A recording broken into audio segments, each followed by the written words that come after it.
ஓம் Saravanabhava channel வாயிலாக உங்களை சந்திப்பதில் பெருமகிழ்ச்சி அடைகிறேன். இன்றைய பதிவு செப்டம்பர் மாத ராசி பலன்கள். முதலில் இந்த மாதத்துக்குரிய கிரக நிலைகளை பார்ப்போம். அப்படி பார்க்கும் பொழுது சனி பகவான் வக்ரமாக மீனமனையில் அமர்ந்திருக்கு. செவ்வாய் பகவான் பார்த்தீங்கன்னா மிதுனத்தில் அமர்ந்திருக்கார். இந்த மாதம், அதாவது செப்டம்பர் மாதம் சரியாக சொல்ல போனால் 18ஆம் தேதி கடகமனைக்கு பயிற்சியாகி அங்கே குருவோடு இணைகிறது. அப்போ அங்கே செவ்வாய் நீச்சமாகி குருவோடு சேர்ந்து நீச்ச பங்கமாக மாறுகிறது. சூரிய பகவானும் கேதுவும் இந்த மாதம் பார்த்திங்கன்னா தொடக்கத்தில் சிம்மத்தில் வீற்றிருக்காங்க. இந்த மாதம் சரியாக 17ஆம் தேதி, செப்டம்பர் 17ஆம் தேதி சூரிய பகவான் கன்னிமனைக்கு பயிற்சியாகிறது. புதன் பகவான் எங்கே அமர்ந்திருக்கார் அப்படின்னா கன்னி மனையில் உச்ச பலத்தோடு அமர்ந்து இந்த மாதத்தினுடைய இறுதியில், அதாவது செப்டம்பர் மாதம் 26ஆம் தேதி துலாமனைக்கு பயிற்சியாகிறது. சுக்கிர பகவான் கன்னிமனையில் நீச்சமாக இருக்கார் அல்லவா, இந்த செப்டம்பர் 2ஆம் தேதி துலாமனையில் ஆட்சி பலத்தோட வலிமையாக அமரப்போகிறார். ராகு பகவான் கும்பத்தில் வீற்றிருக்க, கேது பகவான் சிம்மத்தில் அமர்ந்திருக்கு. ஸோ இந்த கிரக அமைப்புகளை வைத்துக்கொண்டு இந்த செப்டம்பர் மாதம் என்ன பலன், எப்படி இருக்க போகுது, எந்த வழிபாடு உகந்தது என்பதை பற்றி டீட்டெயிலாக இந்த பதிவில் நம்ம பார்க்க போகிறோம். அதற்கு முன்னால் நம்மளுடைய சேனலை நீங்கள் ஃபஸ்ட் டைம் பார்ப்பவர்கள் என்றால் மறக்காமல் சப்ஸ்கிரைப் பண்ணிக்கிங்க. ரிஷப ராசி, ரிஷப லக்ன அன்பர்களுக்கு இந்த செப்டம்பர் மாதம் என்ன பலன், எப்படி இருக்க போகுது அப்படிங்கிறத பார்க்கும் பொழுது, உங்கள் ராசிநாதன் என்று சொல்லக்கூடிய சுக்கிர பகவான் நீச்சமாக உட்கார்ந்திருந்தார். இந்த செப்டம்பர் 2ஆம் தேதி ஆட்சி பலத்தோட வலிமை அடைய போகிறார். அப்போ இந்த மாதம் பார்த்தீங்கன்னா உங்கள் ராசி அதிபதி ஆட்சி பலத்தோட வலிமை அடையக்கூடிய ஒரு நல்ல மாதம். பொதுவாகவே இந்த ரிஷபராசி அன்பர்கள் அப்படின்னா சுக்கிரன், ராசிநாதன் சுக்கிரன் வலிமையாக இருக்கணும். எப்படியெல்லாம் இருக்கலாம், உங்கள் ஜாதகத்தை எடுத்து பாருங்கள். ஆட்சி பலத்தோடு இருக்கா அப்படிங்கிறது செக் பண்ணுங்கள். அல்லது உச்சமாக இருக்கா, ஆட்சி பலம்னா இங்கே ஒன்று ரிஷபத்தில் இருந்தால் ஆட்சி பலம், துலாமில் இருந்தாலும் ஆட்சி பலம். உச்சமாக எங்கே அமர்வார், மீனத்தில் சுக்கிரன் உச்ச பலம் அடைவார். அல்லது உங்கள் ராசிக்கு 5ஆம் இடத்தில் இருக்கா இல்லை 9ஆம் இடத்தில் இருக்காங்கிறது செக் பண்ணுங்கள். அல்லது திக்பலம் அடையுதா, அதாவது உங்கள் ராசிக்கு 4ஆம் இடம் என்று சொல்லக்கூடிய சிம்ம மனையில் சுக்கிரன் அமர்ந்து அங்கே திக்பலம் அடையுது. அல்லது 7ஆம் இடத்துல, அதாவது உங்கள் ராசிக்கு 7ஆம் இடத்தில் அமர்ந்த சுக்கிரன் உங்கள் ராசியை பார்ப்பார். ஸோ இப்படி எல்லாம் இருக்கும்போது உங்கள் ராசிநாதன் பலம் அடைகிறதுன்னு அர்த்தம். ஸோ இந்த மாதிரி உங்கள் ஜாதகத்தில் இருந்தனா எவ்வளவு பெரிய கஷ்டங்கள், வலிகள், வேதனைகள் இருந்தாலும் ஒரு காலகட்டத்தில் கண்டிப்பாக உச்ச நிலையை ஒரு நல்ல முன்னேற்றத்துடன் அதிகார தன்மையுடன் இருப்பீங்கிறதுல எந்தவித மாற்று கருத்தும் இல்லை. ஸோ இந்த மாதம் பார்த்தீங்கன்னா உங்கள் ராசிநாதன் ஆட்சி பலம் அடைகிறார், வலிமை பெறப்போகிறது, 6ஆம் இடத்தில் வந்து அமரப்போகிறார், எதிரி ஸ்தானத்தில் வந்து உட்கார்ந்திருக்க போகிறார். 6ஆம் இடம் என்பது வேலை. அப்போ வேலை இல்லாத இந்த ரிஷபத்துக்கு இந்த மாதம் பாருங்கள், வேலையை பற்றிய சிந்தனை இல்லாமல் இருக்கவே இருக்காது. ஒன்று வேலை மாற்றம், வேலையில் ப்ரமோஷன் கிடைக்கிறது, அல்லது வேலையை தேடிக்கொண்டிருப்பவர்களுக்கு வேலை அமைய இருக்கிறது, கடனை பற்றிய சிந்தனை ஓட்டங்கள், அல்லது உங்களுக்கு எதிரியை பற்றிய எண்ண உணர்வுகள். ஸோ இந்த மாதிரி கண்டிப்பாக அந்த யார் நமக்கு எதிரி அப்படிங்கிறது கண்டுபிடிக்கிறது, நல்ல வியூகங்களை வகுப்பது, எப்படி வெற்றி பெறுவது, தைரிய வீரிய ஸ்தானத்தில் குரு உட்கார்ந்துருக்கார், லாப ஸ்தானத்தின் அதிபதி அல்லவா குரு, அவரே 8ஆம் அதிபதியாக இருக்கார் அல்லவா. அப்போ 3ஆம் இடத்துல வந்து தைரிய வீரியத்துடன் செயல்படக்கூடிய தன்மைகள் இந்த மாதம் நல்லா இருக்கும். ஸோ என்ன, கோபப்படக்கூடாது, ஆக்ரோஷப்படக்கூடாது. 2ஆம் இடத்தில் செவ்வாய் உட்கார்ந்துருக்கார். இப்போ டக்குன்னு கோபம் வரும். அந்த கோப உணர்வுகளை கட்டுப்படுத்தி விட்டால் போதும், மற்றபடி பெரிய பாதிப்புங்கிறது இல்லை. குடும்பஸ்தானத்தின் அதிபதி, அதாவது தனஸ்தானத்தின் அதிபதி, குடும்பஸ்தானத்தின் அதிபதி, வாக்குஸ்தானத்தின் அதிபதியாக இருக்கக்கூடியவர் புதன். அந்த புதன் இந்த மாதம் ஆட்சி பலம் உச்சபலம் அடைய போகுது, வலிமை பெறப்போகிறது. அப்போ 2ஆம் இடம் வலிமை பெற்றன, குடும்பம் நன்றாக இருக்க போகிறது, தனம் நன்றாக இருக்க போகிறது, வாக்கு பிரயோகித்தம் நல்லா இருக்க போகுது. எந்த இடத்தில் எதை பேசணும், எந்த காரியம், அதாவது உங்கள் காரியத்தை சாதிப்பதற்கு உங்கள் பேச்சினால் சாதிப்பதற்குண்டான ஒரு மாதம். பேச்சுத்தன்மை நல்லா இருக்கும்.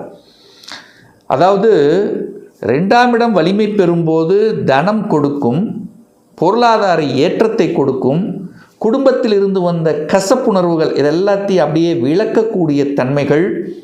5ஆம் இடம் வலிமை பெறுதல்லவா, ஒன்று உங்கள் ராசி அதிபதி வலிமை பெறணும், இல்லை 5ஆம் அதிபதி வலிமை பெறணும், இல்லை பாக்யாதிபதி வலிமை பெறணும். அப்போது இந்த ரிஷப ராசி என்பவர்களுக்கு யோகத்தை தரக்கூடிய கிரகங்கள் அப்படின்னா யார் யார் அப்படின்னா, ஒன்று சுக்கிரன், அடுத்து புதன், அடுத்து சனி.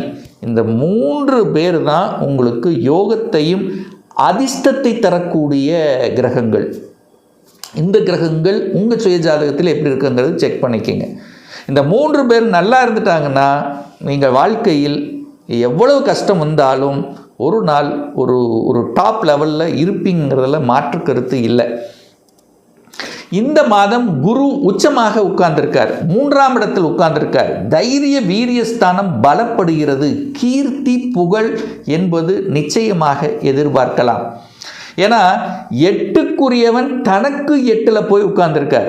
அப்போது எவ்வளோ ஒரு வலி வேதனை இருந்தாலும் அந்த வலிக்கே வலியை கொடுக்கக்கூடிய இடத்துல போய் உட்கார்ந்துருக்கிறதுனால அதை எல்லாமே வெற்றி பெறக்கூடிய, கீர்த்தியை கொடுக்கக்கூடிய ஒரு இடத்தில் இந்த மாதம் இருக்குது. அப்போ துணிச்சலோட தைரியத்தோடு செயலாற்றக்கூடிய தன்மை இந்த ரிஷபராசி என்பவர்களுக்கு இயல்பாகவே இந்த செப்டம்பர் மாதம் அமைய இருக்கும்.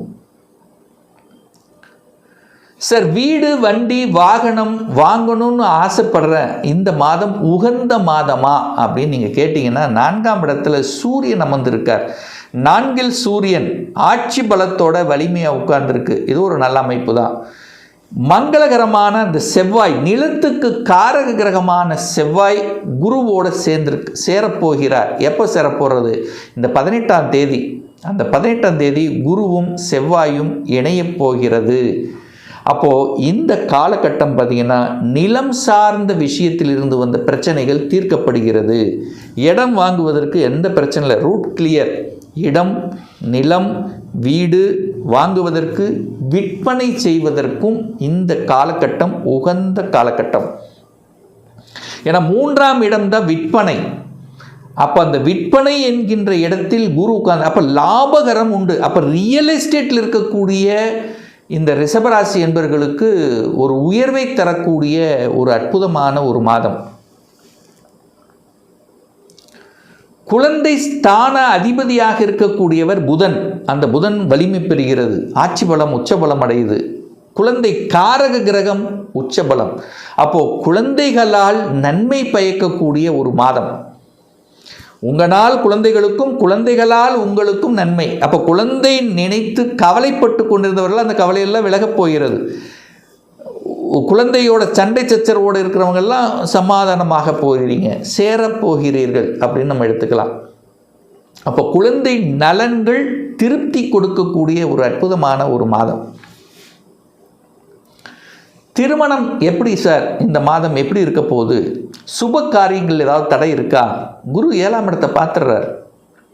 லாபாதிபதி 7ஆம் இடத்தை பார்க்குறார். மகிழ்ச்சி தரக்கூடிய, சந்தோஷத்தை தரக்கூடியவர் குரு. அந்த குரு 7ஆம் இடத்தை பார்க்குறார். அந்த 7ஆம் அதிபதி குருவோடு சேர்ந்து இருக்க போகிறார்.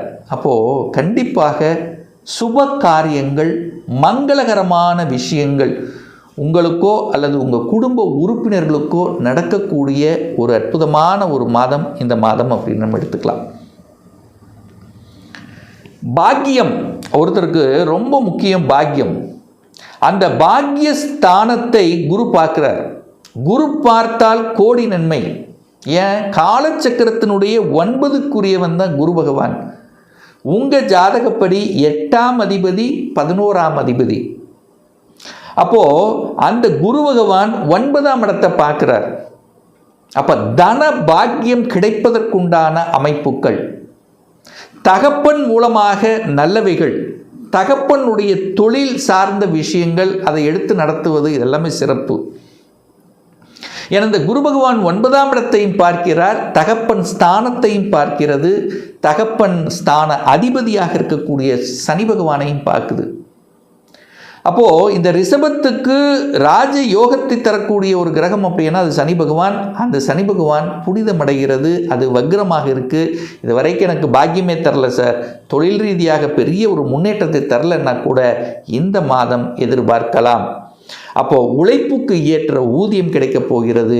தொழில் மாற்றங்கள், உத்தியோக மாற்றங்கள், ஊர் மாற்றங்கள், திடீர் அதிர்ஷ்ட வாய்ப்புகள், திடீர் ப்ரமோஷன் கிடைக்கிறது, நினைச்ச மாதிரி நடக்கிறது, தொழிலில் சில சேஞ்சஸை ஏற்படுத்தி கொள்வது, நல்ல நல்ல தொழிலாளர்கள் கிடைப்பது, இந்த மாதிரி நல்ல விஷயங்கள் கொடுக்கக்கூடிய ஒரு மாதமாக இந்த ரிஷபத்துக்கு நிச்சயமாக அமையும். ஒரு நல்ல தெய்வ வழிபாடு அப்படின்னா இந்த ரிஷபத்துக்கு ராஜயோகத்தை தரக்கூடியவன் சனி பகவான். அந்த சனி பகவான் தான் உங்களுக்கு எல்லா விதத்திலும் நன்மை கொடுக்கக்கூடிய ஒரு கிரகம். அது எந்த லெவலில் எப்படி இருந்தாலும் சரி உங்களுக்கு ஒரு அதிர்ஷ்டத்தை கொடுக்கக்கூடிய கிரகம். அந்த சனி பகவானுடைய பிறந்த நாள் இந்த செப்டம்பர் மாதம் 5ஆம் தேதி சனிக்கிழமை வருகிறது. அதாவது சனி ஜெயந்தி.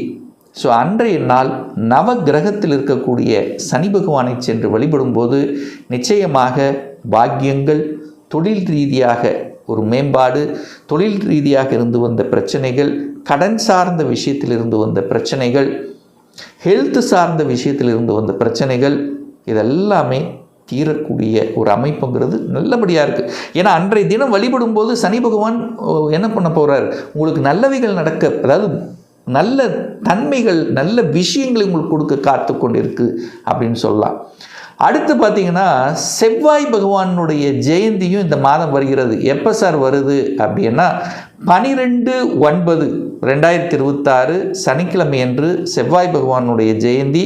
அதாவது மங்கள காரகன், 7ஆம் அதிபதி, அதாவது உங்கள் ராசிக்கு 7க்குரியவன், திருமணஸ்தானத்தின் அதிபதி.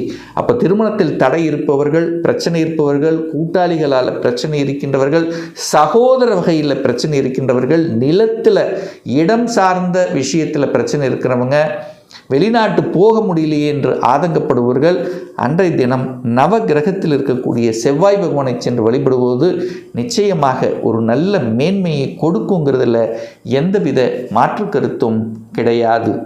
இன்னும் ஒரு துல்லிய பலன், உங்கள் ஜாதகத்தில் கிரகங்கள் எப்படி இருக்கு, என்ன மாதிரியான ஆதிபத்தியம் பெற்றிருக்கு, கிரகங்கள் ஆட்சி பலம், உச்ச பலம், திக்பலம், இந்த மாதிரி பலங்களை பெற்று வலிமையாக இருக்கா, என்ன டிகிரியில் அமைந்திருக்கு, இப்போ நடக்கக்கூடிய தசாநாதன், புத்திநாதன், அந்தரநாதன், சூட்சமநாதன் எப்படி இருக்கு என்பதை பொறுத்து நீங்கள் கேட்கக்கூடிய எந்த கேள்வியாக இருந்தாலும் சரி, சொந்த தொழில் செய்வதற்குண்டான கொடுப்பினை இருக்கா, அப்படி இருக்கக்கூடிய பட்சத்தில் எப்போ நம்ம சொந்த தொழிலை ஆரம்பிக்கலாம், திருமணம் எப்போ நடக்கும், தடைப்பட்டு கொண்டே இருக்கு, எப்போ சார் திருமணம் நடக்கும், குழந்தை பாக்கியம் எப்போ கிடைக்கும், எப்போ நான் வீடு கட்டுவேன், எப்போ எனக்கு ப்ரமோஷன் கிடைக்கும், இது போன்ற கேள்விகளுக்கு துல்லியமான பதிலை நம்மால் கூற முடியும்.